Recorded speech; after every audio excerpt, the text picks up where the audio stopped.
mamayng adlaw sa tanan na ako magkaigsunan nga naghihok diha sa kabukiran sa tibok Pilipinas nga membro sa PNP. Ang tanan mga komander akong giawag nga mosalmot sa pigbisog dinhi sa USAPI kon Liberation Army nga gipingluhan sa atong CIC Commander-in-Chief Attorney Eli Bilislao Pamatong nga mao karon ang presidente sarad ka nga makademokrasya, makatao, makadiyos ug makanasod. Ang iyang pakigbisog alang sa kaugmaon nato mga Pilipino aron mabalik kita ngadto sa tinuod nga demokrasya.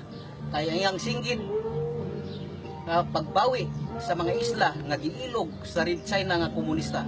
Busa iaghat ko kamo nga ako makigsunan nga naglihok diha sa kabukiran ug sa tanan suok nga dapit dinhi sa Pilipinas.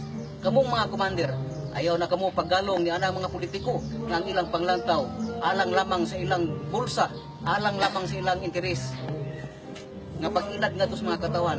Kini nga pundok nga among gibarugan karon sa USAPI on Liberation Army nga gipuluhan sa atong Commander-in-Chief Attorney General Eli Bilislao Pamatong. Siya ang tinuod nga dagdagla sa demokrasya.